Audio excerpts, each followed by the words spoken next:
కడప జిల్లా పులివెందుల జెడ్పీటీసీ ఉప ఎన్నిక టీడీపీ వైసీపీ మధ్య వేడిని పెంచింది. రెండు పార్టీల కార్యకర్తలు బాహాబాహికి దాడులకు పాల్పడుతున్నారు. ఓ ఫంక్షన్ హాల్లో పెళ్లికి హాజరైన సైదాపురం గ్రామానికి చెందిన 5గురు వైసీపీ నేతలపై టీడీపీ దాడికి దిగింది. ఫంక్షన్ హాల్లోకి వెళ్లి వైసీపీ నేతలపై దాదాపు 70 మంది టీడీపీ నాయకులు కార్యకర్తలు విచక్షణారహిత్యంగా దాడికి పాల్పడ్డారు. ఈ దాడిలో సురేష్ రెడ్డి, అమరేశ్వర్ రెడ్డి, శ్రీకాంత్, నాగేష్, సన్మోహన్ రెడ్డికి గాయాలయ్యాయి. వీరికి స్థానిక ప్రైవేట్ ఆసుపత్రిలో చికిత్స అందిస్తున్నారు.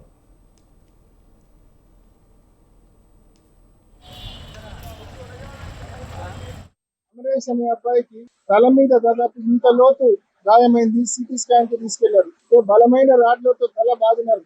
ఈ మాదిరి ఇంత లోతు గాయమైంది. అంటే దాదాపు ఈ అక్కెళ్ళ గారి విజయ్ కుమార్ రెడ్డి అనే అతను, కిరికిరి భాష అనే అతను, వాళ్ళతో దాదాపు ఇంకొక 30 మంది దాకా వచ్చి ఈ దాడి చేసినారు.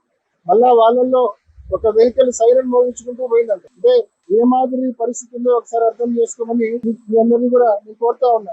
ముఖ్యంగా మీడియా వాళ్ళు, ఫోర్త్ పిల్లర్, మీ అందరూ కూడా ప్రతి ఒక్కరు కూడా ఇంత ఘోరమైన ఈ మాదిరి బైండ్ ఓవర్ కేసులను, ఈ మాదిరి జరుగుతా ఉన్న దాడులను రాష్ట్రం అంతా తెలియజేయండి. గట్టిగా న్యాయస్థానాల వరకు కూడా వెళ్ళేలా చేయండి. ఇక్కడ ఫ్రీ అండ్ ఫెయిర్